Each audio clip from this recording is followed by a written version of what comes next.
Hi, Crystal here from Space to Love, and today we are back in my kitchen and I'm going to talk about how we can create more space in a really small space. You might have seen other videos that I've done, and I really tried to max out my kitchen as it is, and that's why I put the pots on the wall like this.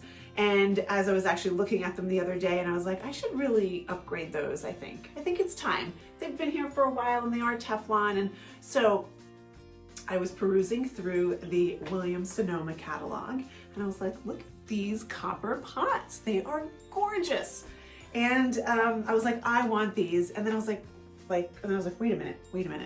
Look at the way they are organizing the pots. They're using the pot to hold the lid. And I was like, how have I not seen that before? I've been organizing for over 11 years. I've been in so many different homes and never have I seen that. And I was like, that is kind of genius. And I was like, you know what? I want to try it in my space.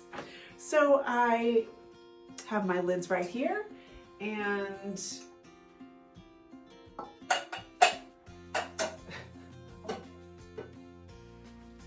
I don't know why I'm so excited about this, but I feel like it's such a simple solution because like lids can get all messy and they're all over the place all the time. And so I thought I was having like a pretty good organizing system going on with my lids here, because I have this thing from IKEA and it has slats in it. So I have my lids like that, which I'll show you a picture.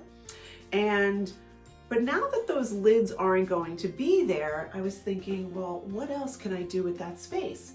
And I don't know why I've become such a snack person, but as you can see from the picture, I snack a lot. There's a lot of snacks there. So I'm thinking that I need bins. So I went ahead and measured the space, and I found some bins that would fit perfectly there. And see, and I like this on this side, but we can also do it like that as well. And that fits. That's great. Super easy. If you have a system like this already with the rod, with the hooks, I would suggest, maybe organizing your lids like this. It'll save you some room, maybe in your cabinets, or like I said, where I have mine. So now I'm thinking in that space, I went ahead and bought these.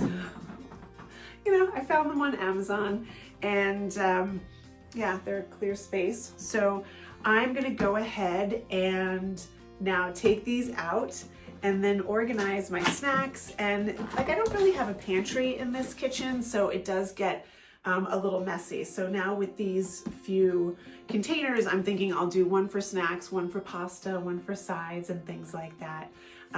So I'm gonna go ahead and get started with that. Okay, so I just put the bins in place, I put the snacks in them, and then I have one for pasta and sides. And I have to say, this little change, it wasn't anything crazy, but this actually makes my space feel so much cleaner and organized, and I'm really happy with the way it turned out. I'm just gonna pop in a before and after picture just to see like just the simplicity of this, and then also the organization behind it was actually really nice. So thanks again, Sonoma. I really appreciate it. And yeah, and even with those bins, I mean, I just use like a magic marker. And like I said, if you have a magic eraser, you can just erase that, change it out, whatever the contents is as things go along. This was such a fun little Saturday project. I want to say thank you so much for watching. And if you have some way that you organize your lids for your pots and pans, why don't you comment below? We'd love to hear from you, and how you organize your snacks. Are you a snack person? I don't know what happened. I don't know why I'm always snacking. Maybe that's something I need to declutter. Well, that's another video for another time. But thank you so much for watching. Until next time.